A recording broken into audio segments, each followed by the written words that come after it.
مجھے یاد ہے کہ ایک مرتبہ میں امریکہ گیا ہوا تھا، اور بلکہ پہلا میرا امریکہ میں جانے کا پہلا اتفاق تھا.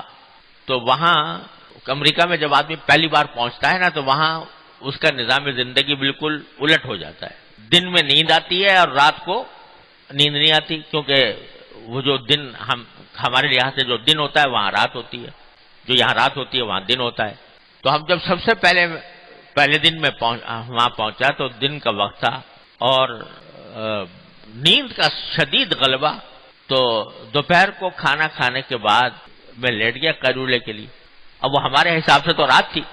سوتا رہے میں بھی، اور میرے ایک دوست تھے، اللہ تعالیٰ ان کو سلامت رکھے، وہ بھی داڑھی والے تھے، اگرچہ وہ تھے ڈاکٹر لیکن داڑھی والے تھے. تو ہم دونوں سوتے رہے. رات کو جب 10 بج گئے تب آنکھ کھلی. مغرب بھی غائب اور عصر بھی غائب، اور انا للہ و انا الیہ راجعون. آنکھ کھلی تو زبردست خیر جلدی سے نمازیں پڑھی. نماز پڑھنے کا ایک ہوٹل میں ٹھہرے ہوئے تھے، نماز پڑھی، اللہ تعالیٰ معاف کرے، قضا ہو گئی تھی تو پڑھی، قضا کی. اس کے بعد بھوک لگی ہوئی تھی، کچھ کھانا تھا. تو اب وہاں حلال کھانا ہوٹلوں کے اندر ملتا نہیں، لیکن ہم جب کہیں ایسے موقع پہ ہوتے تھے تو جو بھنی ہوئی مچھلی ہوتی ہے وہ ایسی چیز ہے کہ جو آرام سے کھا سکتے ہیں، حلال ہے.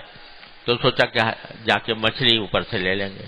تو جب مطعم میں پہنچے جہاں پر کہ کھانا دیا جاتا ہے، تو انہوں نے کہا وہ 10 بج گئے، اب تو مطعم بند ہو گیا، تو وہاں پر آپ کھانا نہیں کھا سکتے. ہم نے کہا بھائی ہم بھوکے ہیں، کوئی راستہ بتاؤ کہ کھانا مل جائے. تو انہوں نے کہا اسی ہوٹل کے بالکل چھت کے اوپر ایک ریسٹورینٹ ہے، تو وہاں آپ چلے جائیں تو وہاں آپ کو مل جائے گا کھانا. خیر ہم چلے گئے. اوپر والے بالکل چھت کے اوپر ایک ریسٹورینٹ تھا، اس میں جا کے میں اور وہ میرے ساتھی بیٹھ گئے. یہ ڈاکٹر تنزیل الرحمان صاحب تھے، اللہ تعالیٰ ان کو سلامت رکھے. تو وہ اور میں جا کر بیٹھ گئے. اب وہاں جا کے عجیب منظر یہ نظر آیا کہ بالکل لائٹیں بند تھیں، ہر میز کے اوپر ایک چراغ جل رہا تھا، چھوٹا مختصر معمولی سی روشنی تھی. خیر ہم نے کہا چلو. تو ہم نے وہاں جا کر کہا کہ بھئی کوئی مچھلی بھنی ہوئی ہو تو ہمیں لا دو. تو اس نے آرڈر تو لے لیا. تھوڑی دیر کے بعد ایک شخص آیا، وہیں ریسٹورنٹ کا جو کام کرنے والا تھا. تو اس نے آ کر کہا کہ میں آپ کو ایک مشورہ دوں. میں نے کہا فرمائیے. کہنے لگے کہ مشورہ یہ ہے کہ آپ یہ جگہ جہاں آپ بیٹھے ہیں یہ آپ کے لیے موزوں نہیں ہے، یہ آپ کے لیے مناسب نہیں ہے. اگر آپ چاہیں تو جو آپ نے آرڈر دیا ہے ہم آپ کو کمرے میں پہنچا دیں. تو خیر میں نے کہا بھائی کیا بات ہے موضوع. کہنے لگے یہاں پر ابھی ڈانس شروع ہونے والا ہے، اور ابھی ڈانس شروع ہوگا تو یہ آپ لوگوں کے لیے موضوع نہیں ہوگا. اس لیے وہ کافر، غیر مسلم، امریکن، اور اس نے بس داڑھی دیکھ کر ہماری اس نے اندازہ لگایا کہ یہ لوگ جو ہے بیچارے یہاں آ کے پھنس گئے ہیں اس جگہ، تو اس لیے ان کے بجائے ان کو کمرے میں ہم کھانا سرو کر دیں گے. تو اللہ تعالیٰ کا شکر ادا کیا. پھر ہم نے آپس میں کہا کہ دیکھو اللہ تعالیٰ نے یہ داڑھی جو ہمیں کتنی گناہوں سے بچانے کا ذریعہ بنا رکھا ہے. اللہ تعالیٰ نے وہیں پر پتہ نہیں کیا ہونے والا تھا، اور ہم کھانا وہاں منگاتے کھاتے، اور اس کے دوران کچھ اس قسم کے مناظر سامنے آتے تو کتنی مصیبت ہوتی ہمارے لیے. اللہ نے بھیجا. تو یہ سمجھ لو یہ داڑھی بڑی قیمتی چیز ہے. ہمارے حضرت والا حضرت عارفی قدس اللہ تعالیٰ سے وہ فرمایا کرتے تھے کہ اللہ تبارک و تعالیٰ نے انسان کو جب بھیجا دنیا میں تو اس کے ساتھ 2 ایسی چیزیں لگا دیں جو اس کو گناہ پر آمادہ کرنے والی ہیں. ایک شیطان اور ایک خود انسان کا نفس. یہ دونوں چیزیں ایسی ہیں جو انسان کو گناہوں پر آمادہ کرتی ہیں. کبھی نگاہ کا گناہ، کبھی کان کا گناہ، کبھی زبان کا گناہ، کبھی ہاتھوں کا گناہ. یہ شیطان اس کو اور نفس انسان کو گناہوں پر آمادہ کرتا رہتا ہے. وہ ایک زہر ہے یہ انسان کے لیے.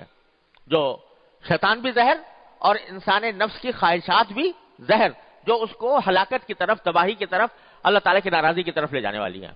لیکن اللہ جل جلالہ کی رحمت سے اور اس کی حکمت سے یہ بات بعید تھی کہ زہر تو پیدا فرمائے اور تریاق پیدا نہ فرمائے. اللہ تعالیٰ جب جو زہر پیدا فرماتے ہیں تریاق بھی اس کے ساتھ میں تریاق بھی عطا فرماتے ہیں، یعنی اس زہر کا علاج بھی ساتھ ساتھ دیتے ہیں. جتنے امراض پیدا کیے اللہ تعالیٰ نے اس کے لیے دوائیں بھی دیں. زہر پیدا کیا، اس کا تریاق بھی دیا کہ زہر اگر کسی کو چھو جائے تو وہ کیا کرے۔ اور مجھے ایک مرتبہ یہ واقعہ پیش آیا کہ ایک مرتبہ میں سفر میں تھا، تو جنوبی افریقہ کی بات ہے، وہاں سفر کے دوران ایک وادی آئی جس میں بڑی خوبصورت وادی تھی۔ ایک لمبا سفر ہو رہا تھا تو ہم نے سوچا تھوڑی دیر یہاں پر اس وادی میں ٹھہر کر ذرا اس کے ماحول سے لطف اندوز ہوں، اس غرض کے لیے گاڑی ٹھہرا دی۔ تو وہاں ایک بہت ہی خوبصورت پودا تھا جس کے پتے بڑے خوبصورت تھے، تو میرا دل چاہا تو میں اس پودے کی طرف بڑھا کے اس کے ہاتھ لگا کر اس کو دیکھوں اور اس سے لطف اندوز ہوں۔ تو میرے جو ساتھی تھے انہوں نے ایک دم سے روکا، کہا کہ خبردار اس کو ہاتھ نہ لگائیے گا۔ میں نے کیوں؟ کہا کہ یہ ہے تو بڑا خوبصورت یہ پودا، لیکن اس کی خاصیت یہ ہے کہ اگر اس کو آدمی چھو لے تو اس سے انسان کے جسم میں زہر سرایت کر جاتا ہے، اور اس کی ایسی تکلیف ہوتی ہے جیسے کسی بچھو کے کاٹنے کی ہوتی ہے یا کسی موذی جانور کے کاٹنے سے جیسے تکلیف ہوتی ہے، ایسی تکلیف ہوتی ہے اس کو چھو لینے سے۔ تو میں نے کہا بھائی یہ تو بڑا خطرناک معاملہ ہے، اتنا خوبصورت پودا ہے، ہر ایک آدمی کا دل چاہتا ہے کہ اس کو چھوئیں، اور اس کا فوراً نتیجہ یہ ہے کہ آدمی اس کے اوپر زہر پھیل جائے اور بچھو کے کاٹنے جیسی تکلیف ہونے لگے، یہ تو بڑی پریشانی کی بات ہے۔ تو اب انجان آدمی اگر کوئی اس کو چھو لے گا تو وہ تو مصیبت میں پڑ جائے گا۔ تو انہوں نے بتایا کہ مگر اللہ تبارک و تعالیٰ کی عجیب رحمت یہ ہے کہ اس پودے کے اندر تو یہ صلاحیت ہے کہ اس کو چھونے سے آدمی کے اندر زہر چڑھ جاتا ہے اور بچھو کاٹنے جیسی تکلیف ہوتی ہے، لیکن اسی کی جڑ جہاں یہ پودا ہوتا ہے اسی کی جڑ میں ایک اور پودا ہوتا ہے، اس کو ہاتھ لگا لے وہ زہر ختم ہو جاتا ہے۔ تو جہاں زہر چڑھا اگر اس کو ہاتھ لگا لیا تو وہ زہر ختم ہو گیا اور اس کی تکلیف جاتی رہی۔ اللہ تبارک و تعالیٰ نے یہ پیدا فرمایا۔ تو مجھے خیال آیا، میں نے کہا دیکھو یہ جو پودا ہے یہ در حقیقت گناہوں کی ایک عملی تصویر ہے کہ گناہ دیکھنے میں بڑے خوشنما نظر آتے ہیں، اس میں لذت محسوس ہوتی ہے، اس کی طرف دل کھنچتا ہے، نفس انسان کو آمادہ کرتا ہے کہ اس کو وہ گناہ کا ارتکاب کرے، لیکن وہ ہے خطرناک اتنے کہ ذرا سا چھو لو تو اس میں اسے زہر پھیل جائے گا۔ تو شیطان اور نفس یہ دونوں اس طرف لے جا رہے ہیں، گناہوں کی طرف لے جا رہے ہیں، لیکن اللہ تبارک و تعالیٰ نے اس کا تریاق یہ پیدا کیا کہ جب تمہیں شیطان ڈسے، جب تمہیں نفس کا تقاضا ڈسے تو اس کا تریاق یہ ہے کہ اللہ تعالیٰ کی طرف رجوع کر لو فوراً، یا اللہ مجھ سے بہت غلطی ہو گئی، معاف فرما دیجیے، استغفار کر لے، توبہ کرے۔ توبہ کا اصل کام تو یہ ہے کہ توبہ کے 3 جز ہوتے ہیں۔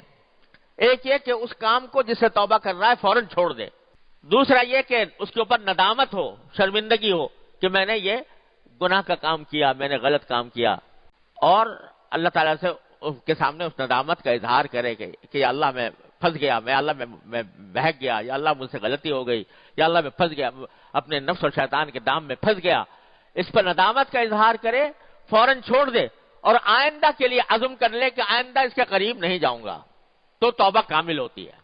السلام علیکم جی دوستو، آپ نے دیکھا اور سنا شیخ مفتی تقی عثمانی صاحب حفظہ اللہ کو کہ شیخ مفتی تقی عثمانی صاحب حفظہ اللہ کیا بیان فرما رہے تھے۔